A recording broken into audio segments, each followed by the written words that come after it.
बिहार में विधानसभा चुनाव से पहले सियासी पारा चढ़ा हुआ है। सत्ताधारी एनडीए और विपक्ष के बीच धार्मिक मुद्दों को लेकर तनातनी बढ़ती जा रही है। पिछले हफ्ते बिहार में दो बड़े धार्मिक आयोजन हुए। गोपालगंज में बागेश्वर धाम के आचार्य धीरेन्द्र शास्त्री ने अपनी कथा के दौरान लोगों से भारत को हिंदू राष्ट्र बनाने के लिए एकजुट होने का आह्वान किया।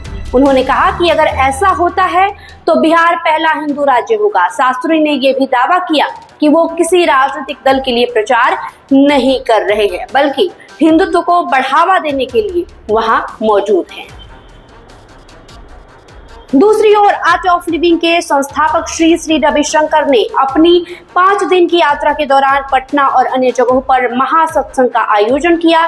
बिहार के उप मुख्यमंत्री सम्राट चौधरी ने उनके साथ मुलाकात की। इस दौरान भी श्री श्री रविशंकर ने पिछले कुछ वर्षों में राज्य सरकार द्वारा किए गए विकास कार्यों की प्रशंसा की। राष्ट्रीय जनता दल ने दावा किया कि बीजेपी इन संतों का इस्तेमाल अपने प्रचार के लिए कर रही है।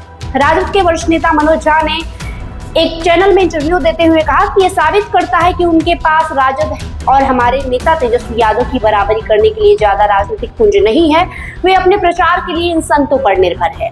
मुझे धार्मिक गुरुओं से कोई समस्या नहीं है। समस्या ये है कि उनकी बातें आध्यात्मिक होने के बजाय राजनीतिक रंग से रंगी हुई है। वे केवल राजनीति की बातें कर रहे हैं, ये कोई नई बात नहीं है। बिहार ने पहले भी कई बाबा देखे हैं और जब मतदान की बात आती है तो ये हमेशा सांप्रदायिक रंग को नकार देता है।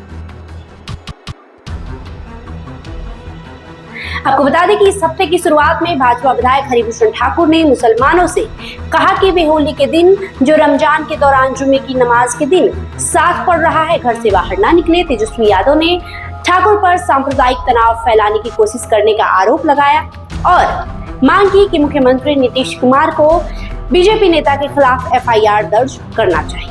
जदयू शास्त्री और ठाकुर के ऐसे बयानों की सीधे तौर पर निंदा नहीं कर रही है। वे ये स्पष्ट कर रहे हैं कि इस तरह की टिप्पणियों से उन्हें कोई समस्या नहीं है।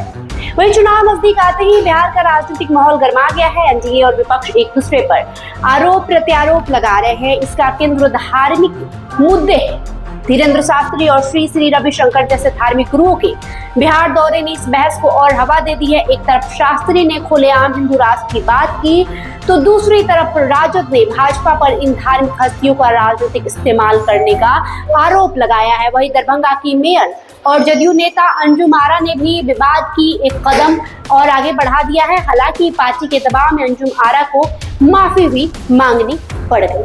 तो कहीं ना कहीं आपको बता दें कि बिहार में विधानसभा चुनाव होने वाले हैं और इसके पहले ही जिस तरीके से कई सारे धर्मगुरु संत बिहार की यात्रा कर रहे हैं और उनकी यात्रा धार्मिक होने के बजाय राजनीतिक रंगों में रंगी जा रही है, जिसको लेकर विपक्ष लगातार हमलावर है। इसी कड़ी में दूसरी ओर भाजपा नेता ने जिस तरीके से मुस्लिमों को लेकर विवादित बयान दिया वो भी अभी जोर पकड़ा हुआ है और इसी बीच भाजपा, जदयू और राजद के बीच बयानबाजी का दौर जारी है। देखना दिलचस्प होगा कि ये कब तक चलता रहेगा। बहरहाल आपकी जो भी प्रतिक्रिया होगी कमेंट बॉक्स में लिखकर जरूर बताएं। बहुत बहुत शुक्रिया।